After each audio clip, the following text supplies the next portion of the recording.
चलिए भाई, आज एक बार फिर से आपका बहुत बहुत स्वागत है हमारे टीचिंग प्लेटफॉर्म शिक्षा सिटी पे। तो आज हम सेकंड और फर्स्ट शिफ्ट दोनों की रिव्यू करने वाले हैं। आपको कल ऐसा हुआ था कि कल हमने आपको जो प्रेजेंट किया था वो बेसिकली आपको कल पेपर भी नहीं था, तो मैं आपको वीडियो भी नहीं प्रेजेंट कर पाया। उससे एक दिन पहले भी मैं थोड़ा बिजी था इस वजह से।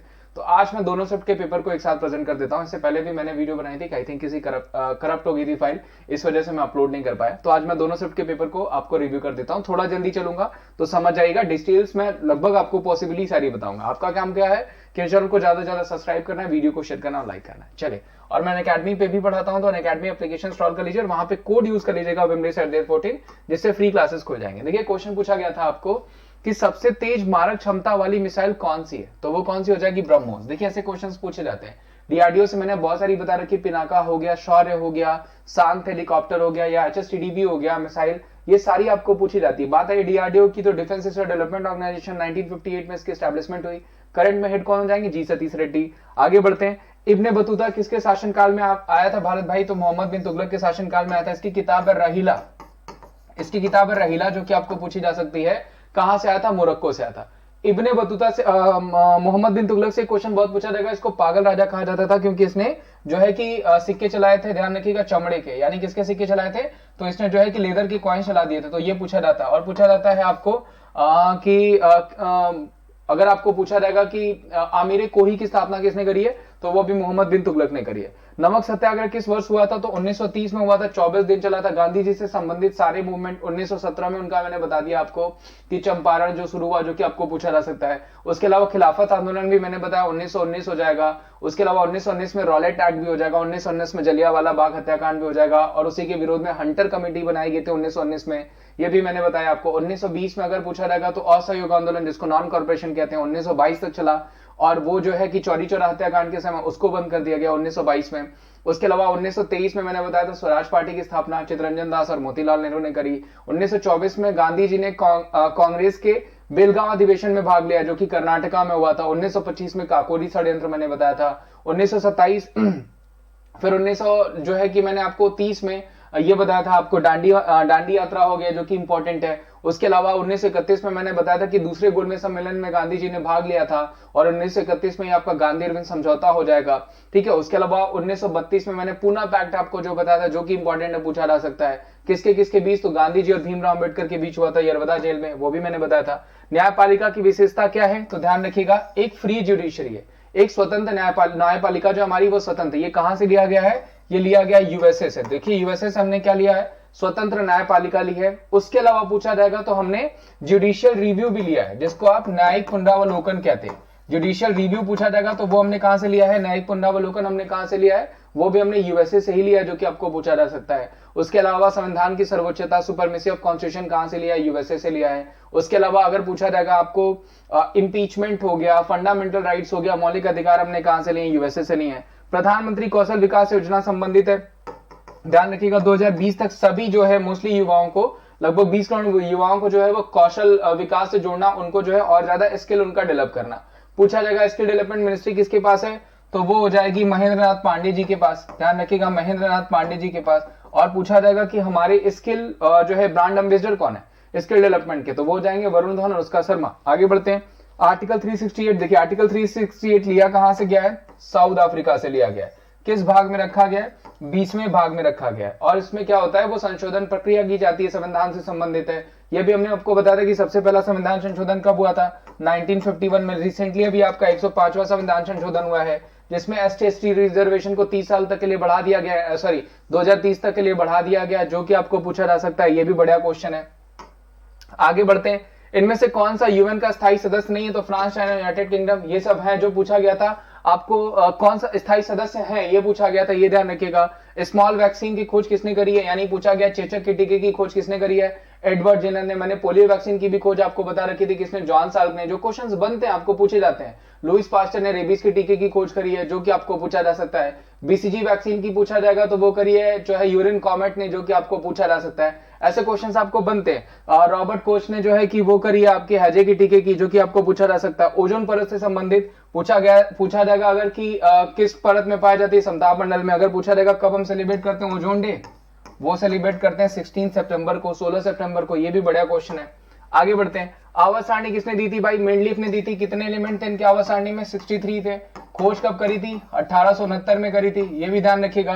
पूछा जाएगा कितने पीरियड्स थे? 7 पीरियड्स थे। कितने ग्रुप थे? 9 ग्रुप थे।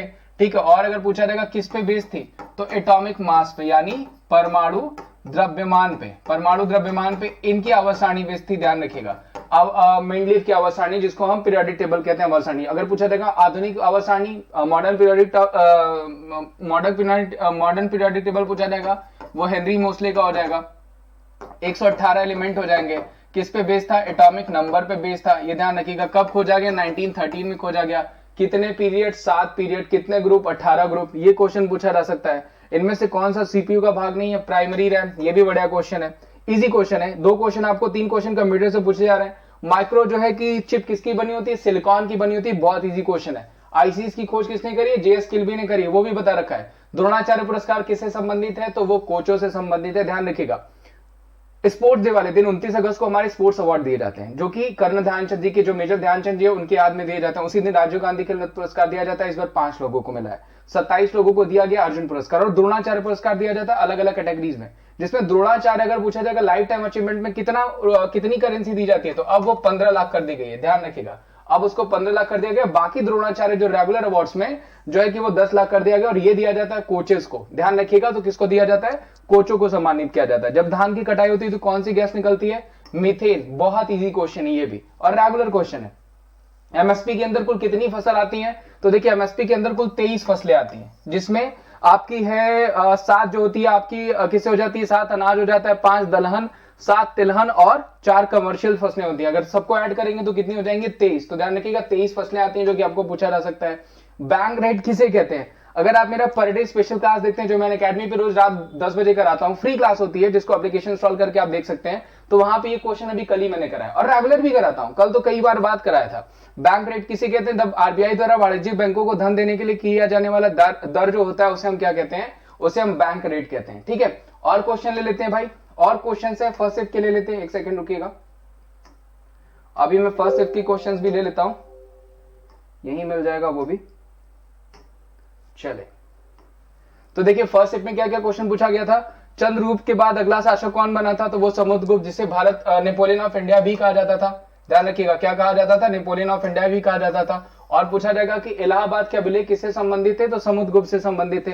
खिलाफत आंदोलन कब शुरू हुआ? अभी जस्ट मैंने बताया 1919 में शुरू हुआ था। महोत्सव पर्व कहां मनाया जाता है? नागालैंड। नागालैंड में देखिए हॉर्नबिल भी मनाया जाता है, लेकिन इस बार हॉर्नबिल फेस्टिवल कहां मनाया गया? त्रिपुरा में। प्लस नागालैंड में भी सेलिब्रेट किया जाता है, जो कि आपको पूछा जा सकता है। आगे बढ़ते हैं। कोलेरू झील कहां पे भाई? वो हो जाएगा आंध्र प्रदेश। कोडाइकनाल हो गया, कोलेरू झील हो गया, कोडाइकनाल आपका। उसके अलावा आपको पूछा जाएगा अष्टमुडी कहां है? केरला। वेबनाड कहां पे? केरला। अगर पूछा जाएगा पहली आर्टिफिशियल सबसे बड़ी लेक कौन हो जाएगी? गोविंद पंत सागर। कीथम लेक कहां पे है? वो भी केरला। अगर पूछा जाएगा कि अभी वेटलैंड्स रामसार साइट्स में बहुत सारी झील जो है कि वो ऐड करी जा रही हैं, अगर पूछा जाएगा कि रामसार साइट्स किसके लिए चलाएगी, तो वो वेटलैंड्स के लिए चलाएगी, जो कि आपको पूछा जा सकता है। सांची स्तूप किस राज्य में है? मध्य प्रदेश। किसने बनवाया? अशोक ने। 1818। 1989 में अगर पूछा जाएगा तो इसको जो है कि यूनिसेफ के जो है कि वर्ल्ड हेरिटेज सिटी में शामिल कर लिया गया। नीला तोता क्या कहते हैं भाई? कॉपर सल्फेट कहते हैं। ये भी इजी क्वेश्चन है, बहुत इजी क्वेश्चन है ये भी। आगे बढ़ते हैं। 2019 में भारत रत्न किसे मिला? 3 लोगों को। प्रणब मुखर्जी, भूपेन हजारिका, नानाजी देशमुख। जिसमें भूपेन हजारिका कहां से संबंधित है? तो वो असम से संबंधित है, प्लस आर्ट और म्यूजिक से संबंधित है। नानाजी देशमुख कहां से संबंधित है? महाराष्ट्र से संबंधित है। 2000 प्रणब दा को सारे लोग जानते होंगे कि हमारे पूर्व राष्ट्रपति भी रहे हैं, और इनका देहांत भी हो चुका है अभी रिसेंट में। और इसके अलावा पूछा जाएगा इनकी किताब तो collision years turbulent years, Pranab दा की किताब है। देखिए मेरा काम है आपको रिव्यू करना, मैं थोड़ा इसलिए तेज बोल रहा हूँ क्योंकि अभी मैंने वीडियो बनाई थी और वो वीडियो करप्ट हो गई है, तो मैं उसको अपलोड नहीं कर पाया हूं। तो इसी वजह से मैं सोच रहा हूं कि सारी चीजें मैं कवर कर दूं, क्योंकि इसके बाद मेरी एक और लाइव क्लास है, इस वजह से। 2019 का मैन बुकर अंतरराष्ट्रीय पुरस्कार मिला। पूछा जाएगा सेलेस्टियल बॉडीज। अगर इसके राइटर का नाम पूछा जाएगा तो वो कौन? जोल्खा अलहार्थी। कौन हो जाएगा भाई? जोल्खा अलहार्थी। अगर पूछा जाएगा 2019 का मैन बुकर प्राइज किसे मिला, तो वो मिला जो है मार्गरेट एटवुड, उनको टेक्सटामेंट के लिए। बर्नार्डिन एवरेस्टो, उनको किसके लिए? गर्ल, वुमेन और अदर के लिए। पूछा जाएगा 2020 में मैन बुकर प्राइज किसे मिला, तो वो हो जाएंगे आपके स्टुअर्ट डगलस। किसके लिए? सूजी बेन के लिए। और 2020 में अगर पूछा जाएगा कि इंटरनेशनल मैन बुकर प्राइज किसे मिला, तो वो हो जाएंगे आपका मैरिकी लुकास। किस किताब के लिए? तो डिस्कम्फर्ट ऑफ इवनिंग के लिए। ये भी ध्यान रखिएगा। आगे बढ़ते हैं। पूछा गया था where does the fetus get nutritions from the womb, तो वो क्या हो जाएगा, उम्बिलिकल कॉर्ड यानी गर्भनाल से जो है कि पोषण मिलता है। राष्ट्रपति पर महाभियोग, अभी भी मैंने बताया आपको आर्टिकल 61 में कहां से लिया गया, यूएसए से। 1919 में असेंबली में किसने बम फेंका था, भगत सिंह और उनके दोस्त बटुकेश्वर दत्त ने, ये भी इजी क्वेश्चन है। स्वराज का विनाश और नारा किसने दिया था, वो भी भगत सिंह ने दिया था। राष्ट्रीय मानवाधिकार दिवस के अध्यक्ष राष्ट्रीय मानवाधिकार आयोग के अध्यक्ष कौन होते हैं, तो वो होते हैं आपके रिटायर्ड चीफ जस्टिस। करंट में पूछा जाएगा कौन है हमारे भाई हेड कौन है, वो हो जाएंगे एचएल दत्तू, नोट डाउन कर लीजिएगा। और कब हम सेलिब्रेट करते हैं राष्ट्रीय मानवाधिकार दिवस, 10 दिसंबर, ये भी ध्यान रखिएगा, पूछा जा सकता है। महासागर की गहराई किससे मापा जाता है, फैथोमीटर से, इजी क्वेश्चन। आईडीएन का full form, international domain name, मैंने कहा है कि 2 क्वेश्चन आपको कंप्यूटर से पूछा जा रहा है। वोलाटाइल मेमोरी रैम, जो कि आपको पूछा जा सकता है। कल पूछा गया था हार्ड डिस्क कैसी मेमोरी है, सेकेंडरी है। 24वां तीर्थंकर महावीर स्वामी, टोटल 24 तीर्थंकर थे, इनको वास्तविक तीर्थंकर भी कहा जाता है। पहला पूछा जाएगा तो ऋषभ देव। अगर पूछा जाएगा आपको कि आप बता दीजिए 23वां कौन हो जाएंगे, पार्श्वनाथ, जो कि काशी से बिलोंग करते थे। पूछा जाएगा कि 24वें तीर्थंकर के बाद किसको अध्यक्ष बनाया गया, तो सुधर्मन को, ध्यान रखिएगा, सुधर्मन को महावीर स्वामी के बाद जैन धर्म का अध्यक्ष बनाया गया था, जो कि आपको पूछा जा सकता है। ठीक है, चलिए, कैलाश सत्यार्थी ने कौन सा मूवमेंट शुरू किया था, बचपन बचाओ, वेरी इंपॉर्टेंट। 2014 में इनको नोबेल प्राइज भी मिला था शांति का, मलाला यूसुफजई के साथ। इनकी कुछ किताबें, Azad Bachpan ki Or, will for children, the light of Samson, ठीक है, एवरी चाइल्ड मैटर्स, ये सब किसकी किताब है, कैलाश सत्यार्थी की, जिनका क्वेश्चन पूछा जा सकता है। और ये भी क्वेश्चन मेरा बताया गया हुआ है, ठीक है, ध्यान रखिएगा, अच्छा क्वेश्चन है। हड्डी से हड्डी को कौन जोड़ता है, लिगामेंट, यानी पूछा जाएगा बोन को बोन से कौन सा कनेक्टिव टिश्यू जोड़ता है, तो वो हो जाएगा लिगामेंट। इसका शॉर्ट फॉर्म मैंने बताया था आपको, वो हो जाएगा बीबीएल। वहीं पूछा जाएगा बोन को मसल से कौन जोड़ता है, तो वो हो जाएगा टेंडन, ठीक है। इसका शॉर्ट फॉर्म में मैंने क्या बताया था आपको, एमबीटी, ये ध्यान रखिएगा, वेरी इजी क्वेश्चन, हर बार पूछा जाने वाला क्वेश्चन। आगे बढ़ते हैं, ध्वनि की ऐसा यूनिट क्या है, वो हो जाएगी डेसिबल। देखिए सारे क्वेश्चन जो है वो अपनी क्लास से आए हैं। मैंने कहा सिर्फ अगर आप रेगुलर रिव्यूज भी देखते हैं तो आने वाले सेशंस में बहुत सारे क्वेश्चंस करते हैं। रेगुलर रिव्यूज के लिए क्या करना है, चैनल सब्सक्राइब कर लीजिए, वीडियो को शेयर करिए, ज्यादा से ज्यादा लाइक करिए। क्वेश्चंस आपको अगर आते हैं आप मुझे कमेंट बॉक्स में कमेंट भेजिए, मैं वो भी आपको जो है ऐड कर दूंगा। जो टॉपिक पढ़ना है वो भी भेजिए, वो भी मैं ऐड कर दूंगा। इनमें से यूनो कौन नहीं आता है, तो स्टेट काउंसिल। पूछा गया था कि काली 5000 भारत का एक गुप्त हथियार है, किसने बनाया, बार्क और डीआरडीओ ने मिलकर। बार्क का full form Bhabha atomic research centre, DRDO का defence research development organisation. BARC establishment 1954 और डीआरडीओ की एस्टैब्लिशमेंट 1958। बार्क का हेड पूछा जाएगा, वो हो जाएंगे अजित कुमार मोहंती, ठीक है। डीआरडीओ का पूछा जाएगा जी सतीश रेड्डी, ठीक है। और अगर पूछा जाएगा कि बार्क का हेडक्वार्टर कहां पे है, दिल्ली, सॉरी डीआरडीओ का हेडक्वार्टर कहां पे, दिल्ली। बार्क का पूछा जाएगा ट्रॉम्बे। ये सब क्वेश्चंस पूछे जाते हैं। चलिए आगे बढ़ते, तो देखिए आगे हम फाइनली थैंक यू पे, ठीक है। और इसी के साथ मैं आपको थैंक यू भी कहूंगा। मैं फिर से कहूंगा, आपका काम है चैनल को सब्सक्राइब करना, मेरा यही काम है कि मैं आपको ज्यादा से ज्यादा डिटेल प्रोवाइड कराऊं, जो कि मैं आपको करा रहा हूं। तो चैनल को कर दीजिए सब्सक्राइब, वीडियो करिए ज्यादा से ज्यादा शेयर और कर दीजिए वीडियो को like. Thank you so much, bye bye, take care, मिलता हूं मैं आपको अगले रिव्यू में। Bye bye, thank you so much, take care.